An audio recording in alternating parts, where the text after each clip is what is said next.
Hello and welcome. Hi, this is a Connextras video. This is a behind the scenes video, sort of, about a thing I had to do for the video on the Canon F1 light meter. If you haven't seen that video, it was very interesting, I think, and I think you should watch it. It's performing very poorly. The algorithm doesn't like it, even after I've changed the thumbnail a few times, but whatever. Anyway, this one question that some people had asked, and I thought some people might, is how did I get the shots through the viewfinder? I saw some comments that were like, what, did you duct tape a phone to the camera? And yeah, more or less, I used my OnePlus 7T, which I dropped and the screen is cracked. And I actually glued it to the camera using a couple of felt pads to make it sit flat against the back.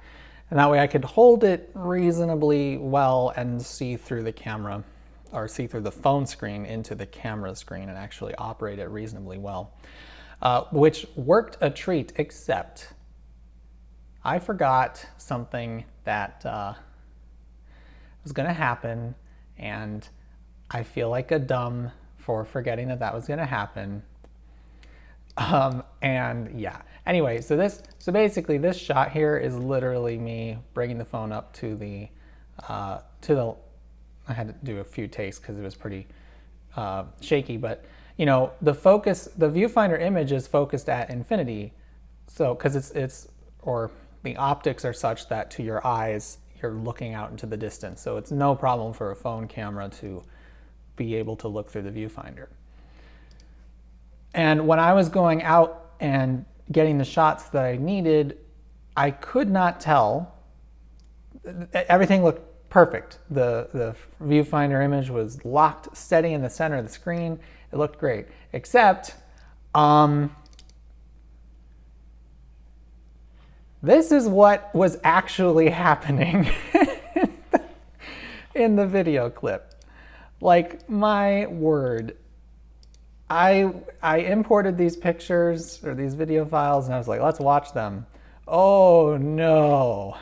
Oh no. It was so bad. And like, yeah, even the indoor one with Reed, it's just like, because the phone was like, oh, well, you're shaking around. I better counteract that. And I had no idea this was happening, because the phone, while it was recording video, this was locked right in the center of the frame. And I was very annoyed at myself for not thinking about this, but I didn't even think there's a way for you to make the phone not do that, at least not without downloading a third-party camera app. And if I had more time, I probably would have done that. So what was the solution? Well, and here's where irony comes full circle. After Effects. Yep. Having basically never used After Effects, and every time I've opened it, it really does just confuse me. I need to just follow some tutorials and learn what to do. I was like, well, there's got to be a way to motion track this and fix it. So there is. And this is this is After Effects. Some of the reasons why this just confuses me is that nothing works at all like it does in Premiere. And I realize that like it's not a video editing piece of software, that's not what it's for, but just the fact that like you say new project and then it doesn't ask you, where do you want to save this? Just little things. Adds up. I don't like it. One of these days I'll figure this out, but it's never been high on my priorities list. Anyway, so let's just throw this one in here. Make a new composition from it. Click on the thing. Now this is what was so frustrating, is you would think, let me move forward a little bit, because it was kind of, the light meter was a little blown out. You would think this is going to be the easiest thing to motion track you can possibly imagine. It's an object, speaking of Reed, that was him. It's an object that is on black. It's literally the same thing on the same background. It's got to be super easy to track. So go to stabilize motion. We want to do rotation as well. Here are your tracking points. But here's the problem. You just set up your tracking points in the corner and you hit analyze, and what's going on? They're not following anything. Well, that's because this is not how motion tracking works. You need to, this is the search area, so this is where it will be looking to find the object, and this is the feature area, which is what it is looking for. And see, the problem is, even though this is, it looks like this should be so obvious, in order to get it to track, you need to have the search area quite large, and that means it takes it forever. It's about 1 frame per second, and the longer you let it go on, the more it slows down. So I was just so frustrated at this. I spent an entire evening playing around with this, trying to get it to work better. And full disclosure, I realized I was being stupid because the way that my mind was working was I wanted to get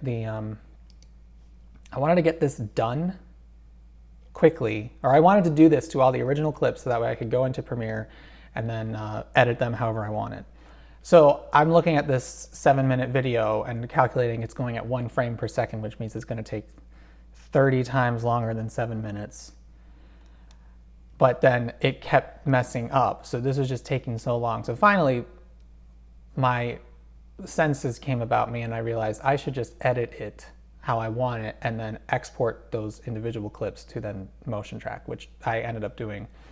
But you can see, so what I eventually did in the end was I would basically set the motion or the search area kind of small-ish. This is bigger than I had it. And then I would watch it and be like, oh no, I was going faster than that. It wasn't that slow. So I must have shrunk it like this. I'd sit here and watch it, let it do, and then be like, oh, nope, it lost it. So then I'd back it up. Oh, I've done so little.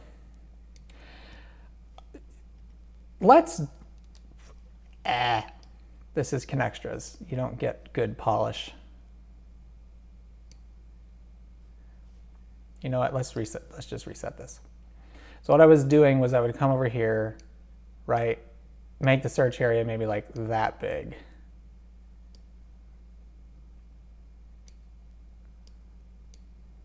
The feature area was a little bit bigger. And I'd let it go. And I'd basically just be watching it until the movement was too great that then it left the search area and it went all bonkers.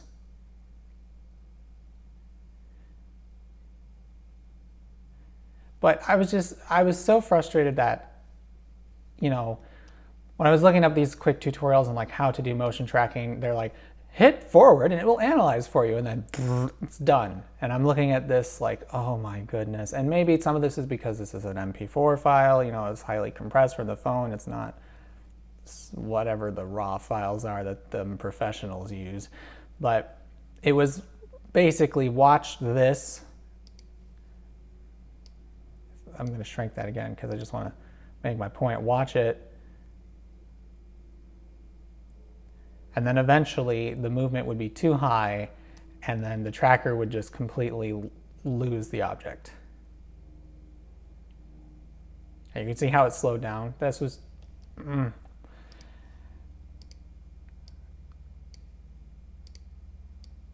Let's make it deliberately happen. Okay, so there, we've lost the plot. So then what you could do, what I'd have to do is move back till it was last on target, make these bigger, which sometimes you'd move the tracked points, hit forward again, watch as it very slowly did this, and then once the movement calmed down again, I would go back and then, you know. So then all you have to do is you hit apply to X and Y, and now in this section, they are relatively stable. So if you notice some weirdness going on with jiggliness, that's why. It's because of the distortion that the phone was adding, thinking it was being helpful, when in fact, it wrecked my evening. Thanks, technology.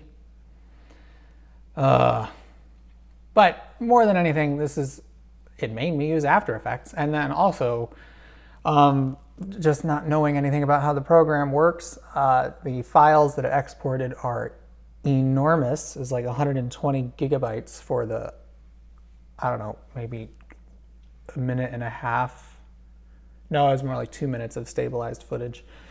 I really just don't know what I'm doing in After Effects at all. And I keep telling myself I want to learn, but it just takes time to do that. And I could just make videos. So that's why this has always been a thing that's in my to-do list. I don't think that it would really add much to my videos. I don't want to overdo it with, flashy graphics.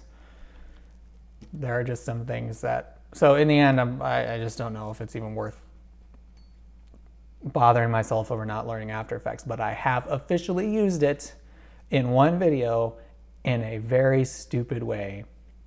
But hey, it worked. So that's all this video is. It is a video about this process. I hope you loved it. I hope it was amazing. As I said, watch the original video.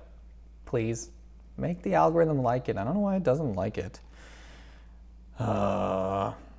I can never predict when. The videos that I don't think are going to go well are the ones that end up going well, and then the videos that I'm really proud of tend to just flounder. Such is YouTube life. But, the other thing that I wanted to bring up, because tribalism is our favorite human thing. I'm using a Pixel 3a now because I'm annoyed at OnePlus for their pricing, and I really wanted them to bring the Nord to the US. I really don't have much of a need to have a very fancy phone, and when I broke my 7T, I almost bought an 8T or whatever was current at that time. But while they were out of stock of the color that I was most interested in, and then I decided, you know what, why am I gonna pay $900 for a phone that I really don't need that many features of? So I decided to get a Pixel 3a. Of course, I got it, 4 months before the 4a came out, so I feel a little silly about that, but it's perfectly fine for my needs. I miss the wide angle lens of the 7T. That's it though. Really don't need a very fancy phone. And also, every time I've gone back to use the 7T, it is really heavy and enormous, and I'm starting to sympathize with people who hate bigger phones, because sometimes it's nice, but other times it's really tiring. But that's just my fun little tidbit, because everybody wants to know what phones people use, because they want to see if you're on their team, even though it's a very silly human thing to be concerned about. I use a phone as a communications device and a phone. I use it how you use it. It doesn't need to be all that fancy. Anyway, bye.